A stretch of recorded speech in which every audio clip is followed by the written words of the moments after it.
সবাইকে আসসালামু আলাইকুম। সবাইকে শুভ সকাল।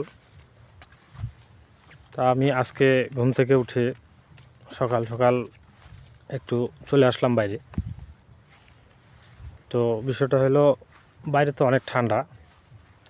তো আজকে হয়তো একটু সূর্যের দেখা পাওয়া গেছে, ঠান্ডাটা কিছুটা কমবে।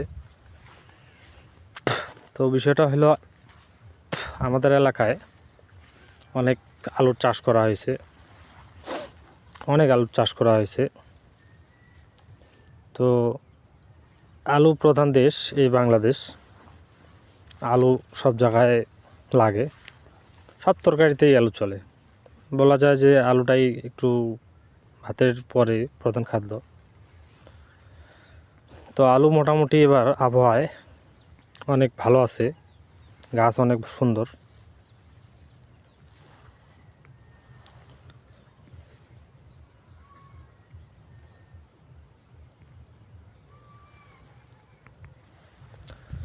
তবে আলুর একটাই সমস্যা, যে আলুর বাজারটা একটু অনেক কম।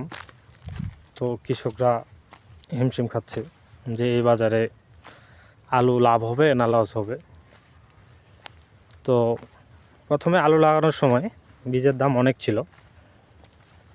তো আলুর দাম এত কমে যাওয়ায় অবশ্যই মানুষ মনে করতেছে যে অনেক লস হবে।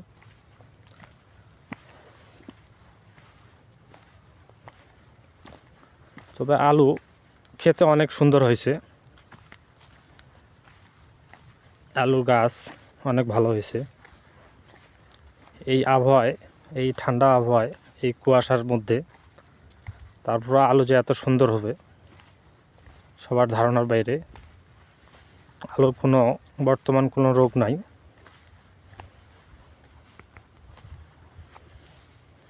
এই যে দেখেন আলু ক্ষেতগুলা কত সুন্দর লাগতেছে।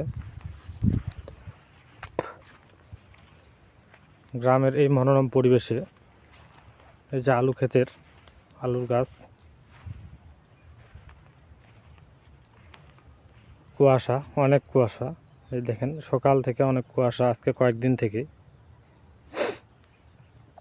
তারপরও এই কুয়াশায় আলুগুলা, অনেক গাছগুলো অনেক ভালো আছে।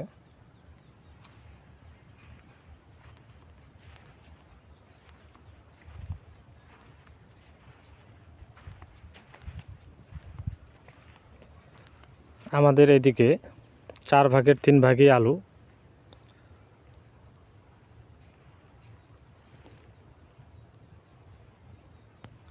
তবে এবার আলু অনেকেই চাষ করছে, কিন্তু তুলনামূলক বাজারটি কম থাকার কারণে অনেক কৃষক হতাশ হয়ে যাচ্ছে যে আবার আলুর দাম কেমন থাকবে, আলুর এবার লাভ হবে কিনা।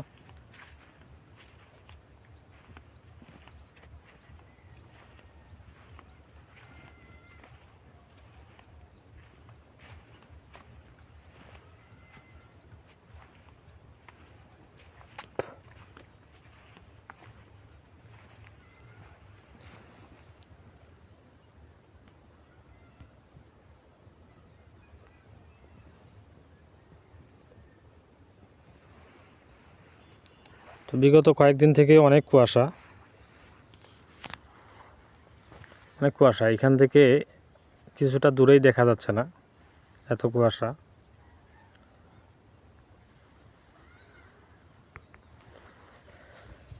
তো আমি ঘুরতে ঘুরতে চলে আসলাম এইদিকে, তা আপনাদের দেখানোর জন্য যে দেখেন।